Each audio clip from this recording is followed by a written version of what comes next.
Welcome back to Conflicts of Interest. This is episode 363. I'm the host, Kyle Anzalone.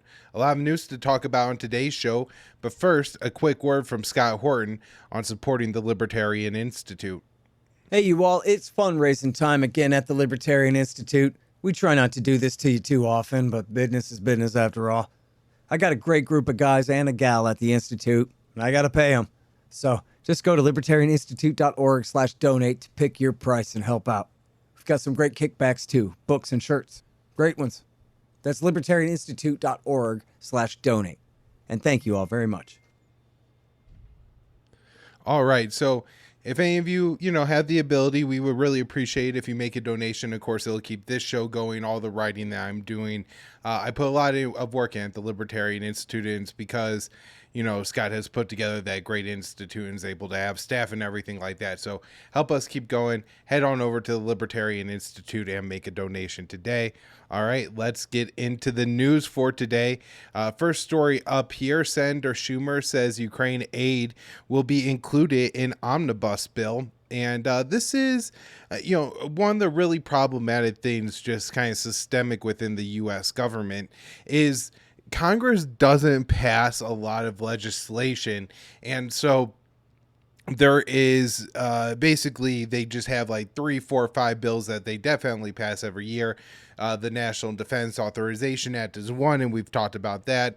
The omnibus spending bill is typically another, where they stuff a whole bunch of stuff into this bill that isn't really just like a straight line budget issue, or something like this Ukraine aid bill, which you would think would even be more appropriate under the defense budget than the omnibus bill, but should probably be addressed separately.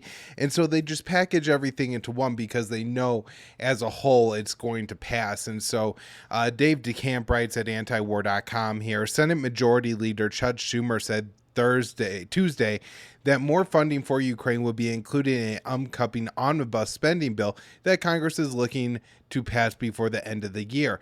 Congressional negotiators have been at odds over the final numbers in the spending bill, but Schumer said that he expects the deal will be reached soon. The White House has asked Congress to authorize $37.7 billion in Ukraine aid, which would bring total U.S. spending on the war to about $105 billion.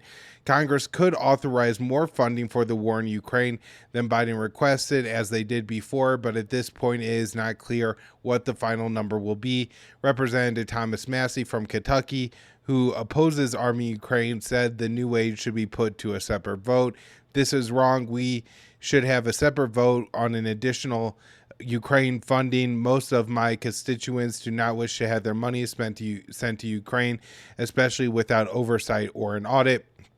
Massey joined Rep. Marjorie Taylor Greene in sponsoring a bill that would require an audit of all funds the U.S. has authorized for Ukraine. The resolution was voted down by a Democratic-led House Foreign Affairs Committee, but it received support from mainstream Republicans.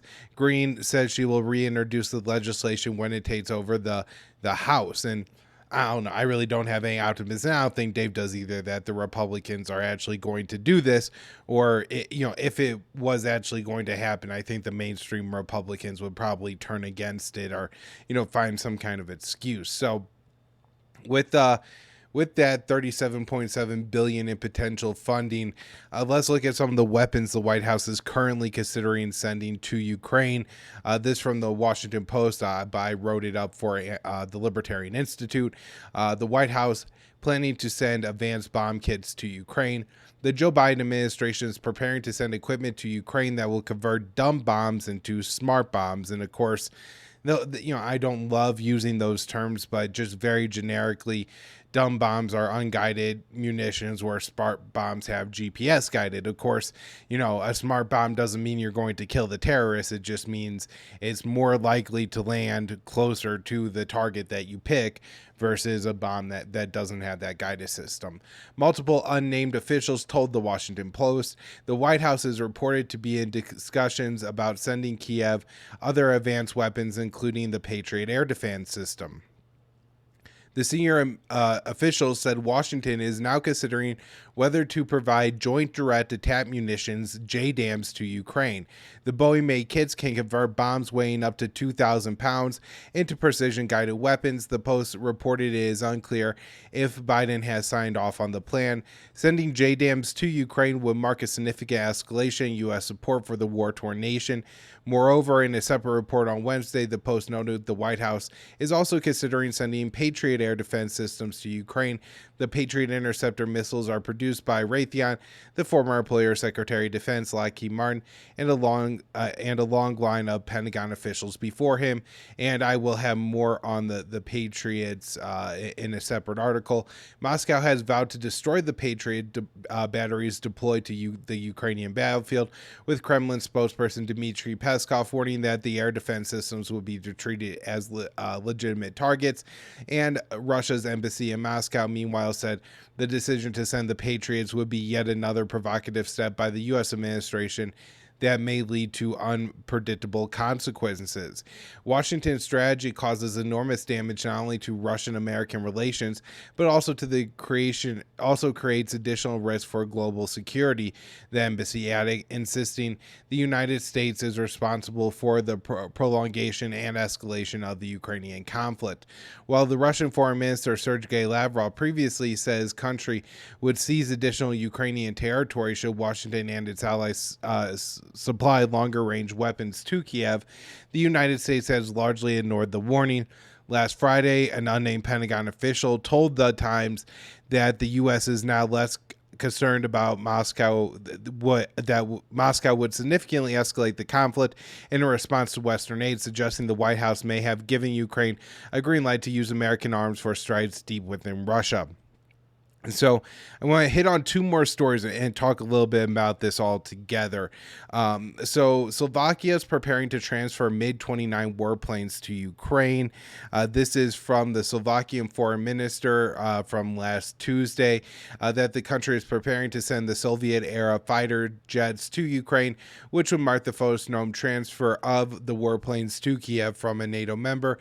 We have not handed Ukraine the MiG-29s, but we are ready to do it. We are talking with our NATO partners about how to do it, the Slovakian foreign minister said.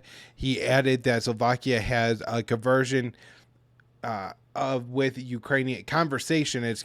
Ukrainian President Zelensky about the potential transfer, and that he expects a visit from the Ukrainian delegation. And it's not clear, I guess, to me, if these planes would be able to fire the JDAMs. Now, typically JDAMs are munitions that are fired from planes, and from my understanding, Ukraine doesn't have any NATO-capable warplanes, and so I'm not certain how they intend to fire the JDAMs. Now, I did read a couple articles that mention that JDAMs can be fired from ground-based launchers, and I guess this wouldn't necessarily surprise me if they, find some way, to convert some of these bombs that are more like missiles, with a lot of self-propulsion systems, to be able to be launched from the ground. I'm not sure what the range on that would be. It seems like that might be a limiting factor or something like that. And then also another issue here is that JDAMs are satellite guided munitions. And so I think this raises a lot of questions as to how much the U.S. is going to provide satellite assistance in targeting for Ukrainians, and how Russia is going to respond to that. Russia has previously threatened to attack American commercial satellites, I think mostly referring to Musk and Starlink, for providing Ukrainian military with communications ability through Starlink. So, I think this could be a pretty significant escalation. Now, on the same topic, but a little bit aside here, Germany signs a contract to purchase F-35s that can carry nuclear warheads. Germany on Wednesday signed a contract with the U.S. to purchase dozens of Lockheed-made F-35 fighter jets, which are capable of carrying nuclear warheads that the U.S. keeps in Germany. There are about 20 U.S. 61 nuclear gravity bombs stored in Germany under NATO's nuclear sharing program. While Germany has no nuclear weapons of its own, it maintains a fleet of aging Tornado bombers capable of dropping them, which the F-35 will replace. The German F-35 program will ensure that the continuation of Germany's alliance commitments and guarantee of NATO's credible deterrence in the future, the U.S. Embassy in Berlin said in a statement. One of the things that's so troubling about this is essentially makes Germany another nuclear capable state. In almost a way more advanced than, say, North Korea or something, where they're going to have F-35s. Of course, I don't know if anybody saw the recent video where there's an F-35. I think it's trying to do one of the vertical landings, I think they call them, on a runway, and it goes off course. The pilot apparently safely ejected. This is a very advanced plane, even if it does have certain malfunctions where, again, can't carry out the landings and everything. It's very expensive. You probably can strap a nuclear weapon on it and fly it and have, that nuclear weapon detonate, which is a very advanced capability that Germany essentially has in their country, even if the nuclear weapons have an American flag on them still. Next up, I wrote this article for the Libertarian Institute. It is Russia says it will target any Patriot missiles sent to Ukraine. Now, I already covered a lot of this in the article previously that we discussed on the JDAMs, but I just wanted to mention that Washington has previously rebuffed requests for longer-range arms over concerns that Ukrainian forces may use them to strike deep inside Russian territory. U.S. officials have gradually become less worried about escalating the conflict. Still, complications linked to logistics and training continue to pose problems, as explained by Kelly Vlahos of the Quincy Institute. And so she's talking about, the challenges of deploying the Patriots to Ukraine. Training on the Patriots takes about 6 months. In the U.S. Army, a line battery of up to 90 soldiers is required for the ongoing control and command of the system, which gives you an idea how complex it is. The cost for each system is around $1 billion, and that does not include the missiles. The Department of Defense is still working on plans for training the Ukrainian troops on the Patriots, according to the Post, which noted the missiles may not, and I think that the missiles probably won't be able to reach the battlefield until summer of 2023, if you're looking at a 6-month time period, and they apparently haven't started that training yet. However, that may not be clear. Maybe there is some training going on behind the scenes, and that the Ukrainian forces are actually getting ready to be, trained on the Patriots, but there's no indication of that at all. I'm just saying it is always a possibility that the U.S. would do something like that covertly. And then just one more issue, I guess, with the Patriots, or I guess two more, is just the capabilities. I think it was Douglas McGregor that Vlahos quoted in her article, saying that the current systems that the U.S. has transferred to Ukraine, the NAMIS, I think they are, is the acronym. They've actually are a little bit better at countering cruise missiles and drones, where Patriot systems are advanced at countering ballistic missiles, which Russia really hasn't been using a lot of in the conflict. And then the other issue is they have limited radar range, and so it takes a lot of the systems.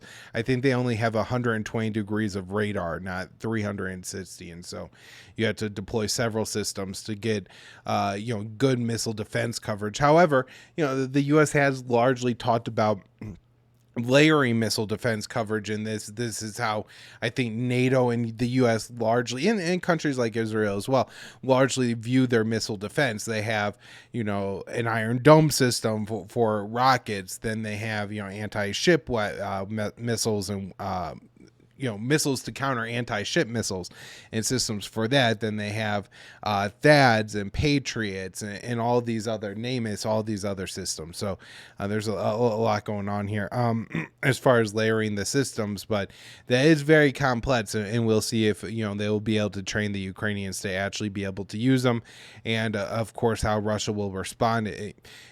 Apparently Ukraine has been able to use the HIMARS, so maybe that are HIMARS, so maybe that does indicate they would be able to get trained on the Patriots, but who knows how much it's going to impact the battlefield. Now, next article from Will Porter here. UK Marines conducted covert ops in Ukraine, general claims. He wrote this for the Libertarian Institute. The British Royal Marines have carried out high-risk special operations on ground in Ukraine, according to the former head of an elite unit, who said UK commandos have been deployed to the country on more than one occasion this year. Writing in the Royal Navy's official magazine, The Globe and Laurel, Lieutenant General Robert Magowan said some 350 Marines were sent to the UK for 2 missions since January, stating an operation to help relocate UK diplomats to Poland ahead of the Russian invasion. The second occurred in April, soon after Moscow's withdrawal from the region surrounding Ukraine's capital, according to the general, who was once the commandant general of the Royal Marines and now serves as a senior official under the Chief Defense Staff. In April, they returned to the country to reestablish diplomatic mission, providing protection to critical personnel. The general said during both phases, the commandos supported other discrete operations, including a high sensitive environment with a high level of political and military risk. And of course, we know at this time, the Times London was talking about Ukrainian forces carrying out missions inside of Russia itself. And so, who knows what these other objectives and missions are. As Will says, he didn't elaborate on them. Now, let's move on and discuss this article that I wrote for antiwar.com on Friday, December 16th. U.S. believes Ukraine can retake Crimea, but may promote nuclear escalation. So there is a lot to unpack here, everyone. The White House believes Ukraine's military could retake the Crimean Peninsula from Russia. However, officials say they may cross Russian red lines and prompt a nuclear response.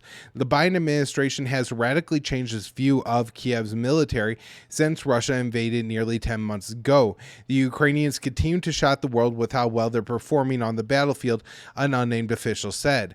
The White House now assesses that Ukrainian armed forces are capable of retaking the Crimean Peninsula, with NBC News reporting that statement to the effect were made to lawmakers during a congressional hearing last month. The administration official was attempting to explain to Congress why Kiev still needs American support. So I guess a couple things I want to talk about here.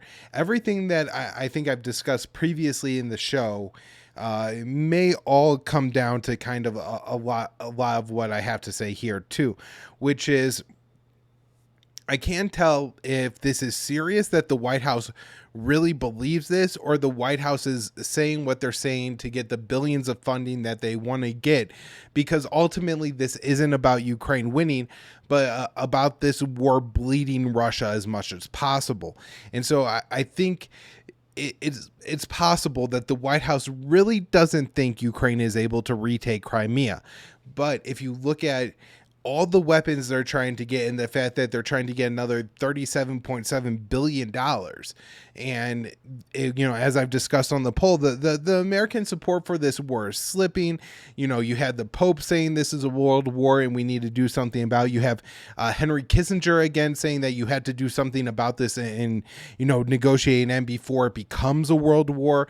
And, more and more, mainstream-esque figures, it's not just those of us in the anti-war movement that are now making this point that this war needs to be brought to a diplomatic end because the escalation is absolutely intolerable.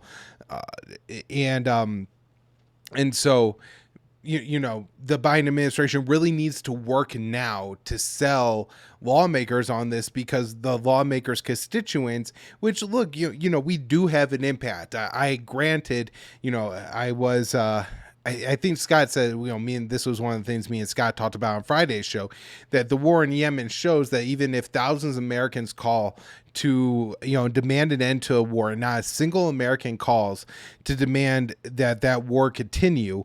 But the weapons makers and everybody who pays Congress, have a lot of influence and a lot of ability to sway things, but they don't, have forever. So propaganda has to be used, and, even used against the congressman. I think it's possible that, this is where some of that rhetoric is coming from, that, Ukraine could retake Crimea. The White House is saying that.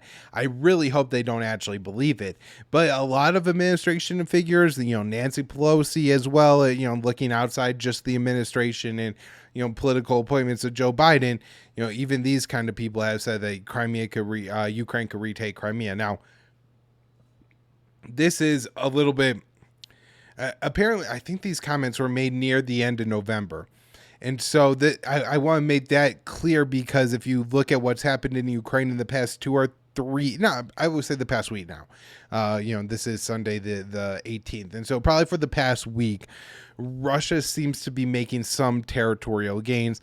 Again, I've resisted throughout this war about speculating on small territorial gains here and there, and tried to just talk about bigger territorial movements, because it's so much more concrete and easier to understand for somebody who's not in Ukraine. And a lot of times we see that different troops will pull out of a region, inviting other forces in, only to take it back quickly, and that being a part of the strategy altogether. So just a quick note on Crimea, for anybody who maybe isn't familiar. The Crimean Peninsula was a region of Ukraine before it was annexed by Russia in 2014. While a referendum of Crimean citizens backed the annexation of Russian President Vladimir Putin, Kiev and Washington assert the peninsula still belongs to Ukraine. Sources reached by NBC News said the White House believes Putin will respond sharply to a successful Ukrainian offensive in Ukraine. Putin may react more strongly to Crimea, one official said, while a former administration staffer said that's the red line. The White House does not believe the Ukrainian military operations in Crimea to be imminent. A lot would have to happen militarily first before Ukraine could begin a real offensive to retake Crimea, the official said. However, the Biden administration has been surprised by some of Ukraine's most advanced military operations. 2 U.S. officials and an American defense staffer said the White House was caught off guard and frustrated after Kiev launched 3 drone strikes deep inside Russian territory. I think that was about 2 weeks ago now. So again, I want to break this down a little bit more and unpack just a little bit more of this, because again, I don't really think that the White House thinks that Ukraine is going to retake Crimea. And because of that, I guess maybe they don't take crossing that red line seriously. However, Ukraine could launch this offensive without the White House knowing, at least though from the White House reports. And by some, at times the White House reaction to what Ukraine is doing shows that Kiev is not just taking orders from the White House. They are doing what they want. And I think 90% of the time, the White House is supportive of it, because what Ukraine is doing is bleeding Russia. This war has been really disastrous for Russia. So I guess really disastrous is probably going so far, but this war has not gone to plan for Russia. That is definitely the case. You cannot argue that. And so it's cost Russia a lot. And this is a serious issue, for Russia. And so, while that works, there are times where I think Kiev has gone too far. The assassination of Daria Dugina, these attacks within Russia, and then, of course, the missile strike recently where a Ukrainian air defense missile killed 2 people in Poland, and Kiev insisted for a week after or so that no, it was a Russian missile. You have no proof, and we need to invoke Article 5 or whatever against Moscow, trying to rally a larger war against Russia. So, it's not that you could just count on the Ukrainians to be in line. And so the White House is saying over and over, you could retake Crimea, and then they, somehow are able to launch an offensive that starts to move to retake Crimea. The Biden administration is acknowledging that is a Russian red line, and that could provoke a nuclear war. And I think the most disturbing part of all of this to me is it's not saying that, a nuclear offensive in Crimea could provoke a nuclear war, therefore no offensive in Crimea. It's just, this could be the reaction, but it's just something we're talking about. It's really wild, and it's a really dangerous mindset that we're seeing among the White House. Now, there is some evidence that, what I was saying before, like, figures like Henry Kissinger, some of Mark Milley's comments, some comments from European officials really do suggest that there are people within the West who are increasingly tired of this conflict and who want to bring it to some kind of end, either for practical reasons because they don't want to see this escalate into a nuclear war, or I think, from a standpoint of Ukraine, they're probably not going to have a much better position to negotiate. I think they probably would have been better off accepting the deal in April, that was on the table back then, and was saved a lot of Ukrainian lives. And I think Russia would have ended up taking less of Ukraine than they will now, even though Russia has lost territory that they hold in Ukraine. I think that they are planning to take more now than they were then. So the U.S. will more than double its training programs for Ukrainian troops. This article from Dave DeCamp really seems to indicate that, they are not interested at all at ending this war, and that they really are, with these Patriots, with these training program, they're still looking 6 months, a year down the road, and this war is still going on.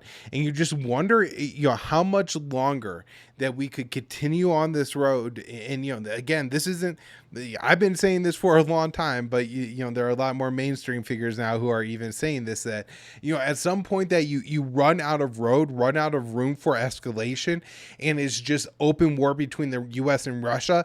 And once you get there, you know what I mean? You're in the like red zone, blinking red lights, like somebody has to de-escalate now, or we're at nuclear war, and it's all done. Like the human race is over. So, we are at some point going to approach that line, and at least there's a little bit more conversation about it now, is all I can say. But the Pentagon is planning to have a major expansion of the number of troops that it will train in Germany, and it aims to start the program in early 2023. The expansion of the program will enable the U.S. to train up to 800 Ukrainian troops each month, a battalion-sized force. The U.S. has been training Ukrainian forces in Germany and under undisclosed locations in Germany since earlier in the war, at a rate of about 300 troops per month, according to Pentagon statistics. I think the UK is doing most of the training of the Ukrainian troops. So kind of going back to the old, colonial game plan here, train up the proxy states to have all their forces fight and die against your enemy. And, that's the plan, and to let it go on for some time. Zelensky wants complete isolation of Russian athletes from the Olympics, and I think this is also Belarusian athletes too. And I just hate this kind of stuff. Ron Paul, I think, made such a great point that what sports should be used for is to bring people together, not rip people apart. And the Russian athletes, they're not fighting this war. They're not Vladimir Putin, and so they shouldn't be banned from the Olympic Games. Not necessarily that they need some kind of particular celebration or anything because their country's at war, just that they shouldn't be banned from it. Countries pledged over $1 billion in new aid for Ukraine. A group of about 70 countries on Tuesday pledged over $1 billion in new aid for Ukraine at a donor conference in Paris, including about $440 million to help repair the country's energy infrastructure, according to the French Minister Catherine Colonna. The remaining $500 million in new funds for Ukraine will go towards the country's water, transportation, health, and food sectors. The pledge comes after Ukraine's prime minister said Ukraine would need $1 billion just to repair Ukraine's power grid and heating systems, as Ukraine's missile, drones, and strikes have decimated the country's infrastructure. And again, this is just one of the reasons why this war needs to end. It's only going to be more expensive to repair Ukraine as time goes on. Things are escalating in other areas of Europe. Months ago, I talked about this the story that things were escalating in Serbia and Kosovo over some license plates, and I really didn't take it that seriously. I wish I would have, because it does seem that we are now reaching the point where I'm gonna have to start talking about this a little bit more. Serbia seeks troop deployment in Kosovo. Serbia has formally asked NATO if it can deploy up to 1,000 troops in the northern Kosovo, where the Serbian president says ethnic Serbs are being terrorized by the Kosovo government based in Pristina. The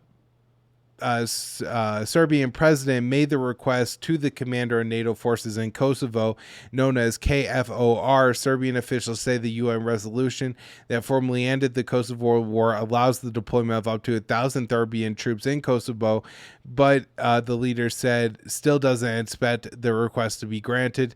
The request says that a certain number of Serbian troops, from 100 up to 1,000, to return to Kosovo. Tensions have been high in northern Kosovo since in the summer, when Kosovo tried to implement a policy that will require ethnic Serbs to require license plates issued by Kosovo. Serbs in the area don't recognize the government in Pristina and use Belgrade-issued documents to cross the border. Serbia and Kosovo failed to reach a deal in talks in November, as Kosovo wants any agreement to involve talks involve recognition from Serbia. According to RT, the Serbs have barricaded border crossings between Serbia and Kosovo to protest the deployment of ethnic Albanian police in the area. All right, everybody. That's where I'm going to wrap up the show for today. Thank you all so much for tuning in. And as always, or not as always, but as I've been saying the past couple of days, it is fundraising time at the Libertarian Institute. So if you are able, please head on over to libertarianinstitute.org and make a donation. You could also help out the show by doing your CBD shopping with Paloma Verde, or just sharing it. So whatever you could do, I really appreciate it. And thanks, y'all. I'll catch you next time.